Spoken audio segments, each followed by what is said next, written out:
I met him only once in the early 30s while visiting my mother in Detroit. I had driven her to Sunday afternoon services at St. Bonaventure's Chapel on the city's Near East Side. Afterwards, she asked me to go with her to the monastery office next door. She wanted to talk briefly with a priest whose counsel she greatly valued.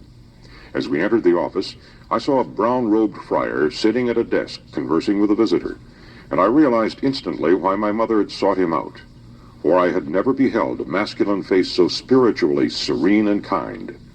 We took our places among several men and women seated in chairs along the walls, and I studied him from across the room.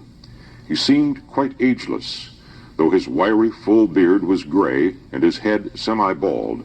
The rather penetrating light blue eyes were the eyes of youth.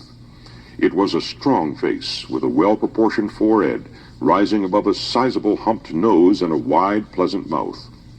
When it came our turn to sit beside him at his desk, he talked with us as simply and leisurely as a friendly neighbor over a backyard fence. He was humble and without pretense. You felt his goodness. It spoke to you with a force and eloquence utterly beyond the possibilities of words. He talked chiefly to my mother, but his presence spoke to me. Sitting there, I became aware of my own moral smallness, yet of an assurance that I could do better.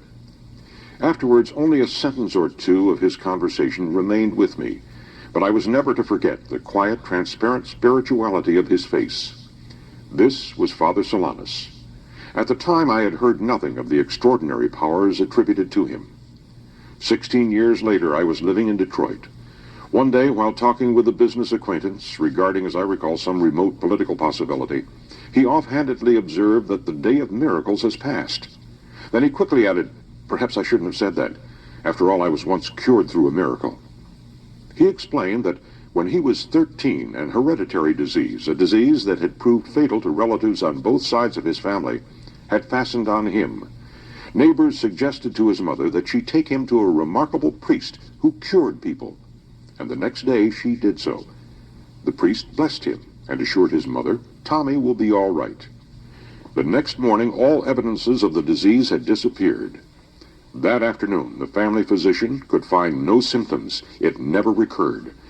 My friend, pressed for the priest's name, searched his memory. He finally recalled that he had been a Capuchin friar, and that his name was Father Solanus. Some months later, I was introduced in a downtown office to Father Quentin Henriks, then stationed at the Capuchin monastery of St. Bonaventure. At the end of our business conference, I mentioned my friend's story of his cure. Father Quentin replied that any number of people claimed to have recovered from serious sicknesses through Father Solanus's intercession. He added that many also told of instances in which he seemed to have foreknowledge as to whether a cure or other development would or would not occur.